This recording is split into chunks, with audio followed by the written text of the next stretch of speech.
Otep à tous, bien-aimés frères et sœurs.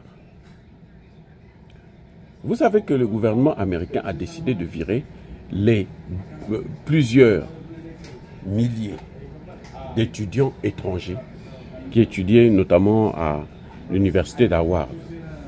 Howard plutôt. Harvard, on appelle ça Harvard en français.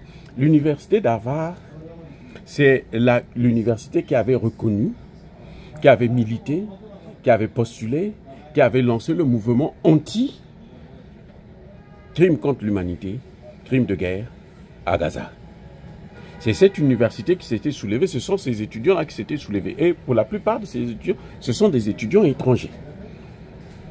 Donc, Trump, comme dans son habitude, puisqu'il faut protéger les siens, sa race, alors, il a décidé donc de virer tous les étudiants étrangers.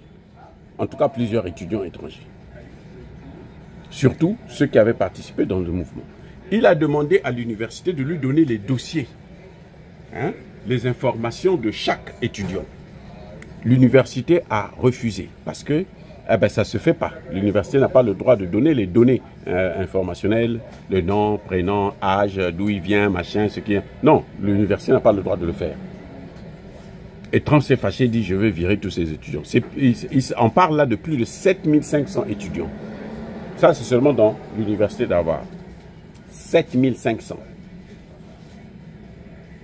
Donc, c'est un bras de fer actuellement entre l'université, et les universités d'ailleurs, parce que le dossier s'est étendu maintenant sur plusieurs universités. Universitaires plutôt, aux États-Unis. Alors, qu'est-ce qui se passe? L'université a saisi la justice. Ce qui est bien, c'est ça aux États-Unis. L'université a saisi la justice. Un juge a bloqué la décision. Ah oui, un juge a bloqué la décision. Parce que maintenant, ce qu'ils veulent faire, c'est qu'ils veulent carrément virer surtout les étudiants chinois.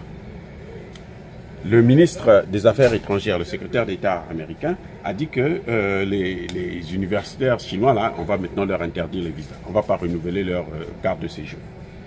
C'est un dossier épineux ici actuellement. Maintenant, il y a un problème qui se pose. Il y a beaucoup d'étudiants chinois aux États-Unis. Écoutez ce qui se passe. C'est que ces gens-là, Trump, il accuse les étudiants chinois de venir prendre la connaissance ici et puis aller là-bas appliquer ce qu'ils ont connu ici sans respecter la propriété intellectuelle.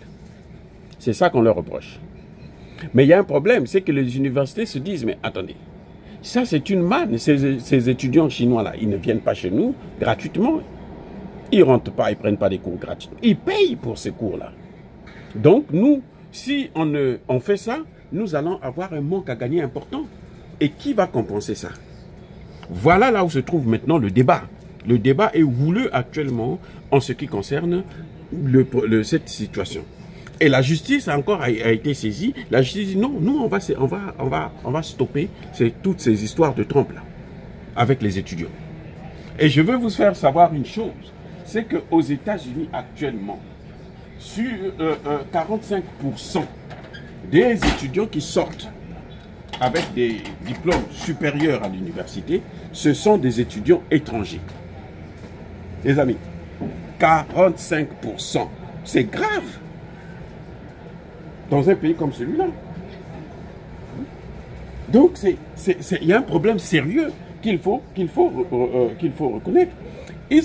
Vous savez, quand vous prenez des gens, vous les empêchez, vous prenez certaines minorités, notamment les minorités noires, vous les empêchez d'aller à l'école, eh bien, vous favorisez d'autres étrangers, voilà maintenant ce que ça donne. Les Noirs, eux, ils sont américains, mais comme il ne faut pas qu'ils évoluent, comme il faut toujours les écraser, on leur empêche même d'aller à l'école. Regardez le résultat. Maintenant, là, les diplômés ici, là, c'est maintenant des étrangers.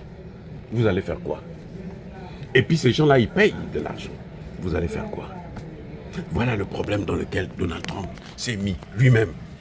À force d'être raciste, à force de suivre la politique d'Elon Musk. Soyez bénis.